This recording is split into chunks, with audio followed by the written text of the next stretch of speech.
আসসালামু আলাইকুম। একটা প্রশ্ন রেখে গেলাম, সেটা হচ্ছে কোন একটা আবিষ্কার গোটা দুনিয়াকে পুরাটাই পরিবর্তন করে দেয়। ভাবছেন হয়তো কম্পিউটার, ইন্টারনেট, এসব কিছুই না। চলে যেতে হবে আপনাকে খ্রিস্টপূর্ব 5,000 বছর আগে, মানে আজ থেকে 7,000 বছর আগে চলে আসতে হবে। সেই 7,000 বছর আগের একটা আবিষ্কার এই দুনিয়ার অনেক কিছুই পরিবর্তন করে দিয়েছে, মানে বিশ্ব সভ্যতাকে একবারে ঘুরিয়ে দিয়েছে। এখন প্রশ্ন হচ্ছে যে জিনিসটা কি? জিনিসটা হলো চাকা। হ্যাঁ বন্ধুরা, চাকা আবিষ্কার ছিল পৃথিবীতে সবচেয়ে নতুন সভ্যতার উন্মোচন। সে আবিষ্কার করেছিল কেডা?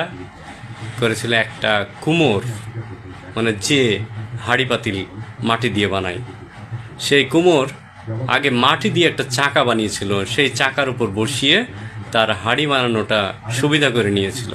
তাহলে একজন আবিষ্কারক হচ্ছে একজন কুমোর। সেই কুমোরের নাম যদিও ইতিহাসে লেখা নাই। তারপরে ব্যাপারটা যখন চারিদিকে ছড়িয়ে গেল, তখন মিস্ত্রি কাঠ কেটে এই চাকাটা বানিয়েছিল খ্রিস্টপূর্ব 5,000 বছর আগে। তাহলে বুঝতে পারছেন, সেই সময় চাকা আবিষ্কার না হলে কিছু ঘটতো? কোনো কিছুই ঘটতো না। চাকা আবিষ্কার হয়েছিল প্রাচীন মেসোপটেমিয়া সভ্যতা, যেটাকে বলা হয়। আর এটা কোথায় ছিল? মিশর এবং ইরাক এই অঞ্চল জুড়ে সেই মেসোপটেমিয়া সভ্যতা চাকা আবিষ্কারই পৃথিবীকে বদলিয়ে দিয়েছিল। এটা আমাদেরকে স্বীকার করতে হবে। তারপর চাকা কাঠের হলো। কাঠের চাকা কবে থেকে আবার ব্যবহার শুরু হলো? 3,550 খ্রিস্টপূর্বাব্দ, মানে যীশু খ্রিস্টের জন্মেরও 3,500 বছর আগে। যদিও চাকা আবিষ্কার হয়েছিল প্রথমে প্রায় 5,000 খ্রিস্টপূর্ব, কিন্তু এটা ব্যবহার শুরু হলো একবারে 3,500 খ্রিস্টপূর্বাব্দে। কিসে ব্যবহার শুরু হলো? গরুর গাড়ি, ঠেলা গাড়ি, মালপত্র বহনের লেগে চাকাকে ব্যবহার করা শুরু হলো।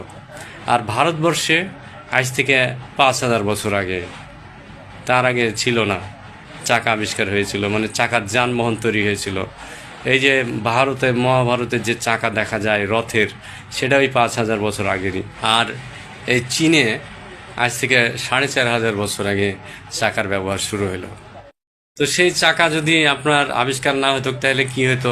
দুনিয়া পুরা চাকার উপরই চলছে। ধরেন দুনিয়াটা দেখতেও চাকার মতন, মানে কমলা লেবুর মতন একটু চ্যাপটা বলে না, তো চাকাটা কিন্তু চ্যাপটা না, পুরাই একবারে টনটনে। তারপরে কি হলো, যে চাকাটা ভারী, সেটাকে ভিতর খোল করে ওইটাকে আবার চাকা আদলে নিয়ে এসে ওটা পাতলা করা হলো। তারপরে তো জানেন টায়ার টিউব সব তৈরি হয়ে গেছে, মানে আধুনিক কালে এসে। তারপরে চাকার উপরে যত কল চলছে, ধরেন দুনিয়ার কল, হ্যাঁ, মানুষের জীবনের কল, কল কবজা বলে, রোগী অসুখ হইলে কল লাগিয়ে দেখলো, সেই কল আর এক কল। সেই চাকার উপরে নির্ভর করে আপনার যদি বলি কম্পিউটার চলছে, আপনার গাড়ি ঘোড়া চলছে, মেশিন চলছে, কলকারখানা চলছে, সব চাকার উপরে। তাহলে চাকাটা আমারে গোটা সভ্যতাকে ঘুরিয়ে দিল না? তাহলে আমি যদি চাকা নিয়ে কথা বলি, মনে করেন যে চাকার কি এমন হয়েছে যে এরা চাকা নিয়ে এত বোকাবোক করছিস? তো চাকাটাই হচ্ছে আসল। চাকা ছাড়া আপনি আর চলতে পারবেন না। পায়ে হেঁটে আর কতদূর যাবেন? চাকা খুঁজতে হবে। চাকা মানে রিক্সার চাকা। তারপরে কি খুঁজতে হবে? হুন্ডার চাকা।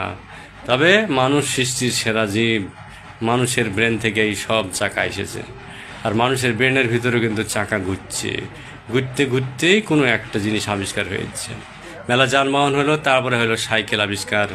তাহলে আমি সাইকেল আবিষ্কার নিয়ে কথা বলবো। এরপরে শ্রোতা বন্ধুরা, আজ শর্টকাটে চাকা নিয়ে কথা বললাম, এরপরের দিন সাইকেল নিয়ে কথা বলবো। চাকার চক্করে পড়েছি ফক করে, আমরা চলেছি চাকার মাঝে, সভ্যতা বিনির্মাণে। সব উল্টে পাল্টা কথা বলতে চাই না, শেষ করছি। আল্লাহ হাফেজ, ভালো থেকেন।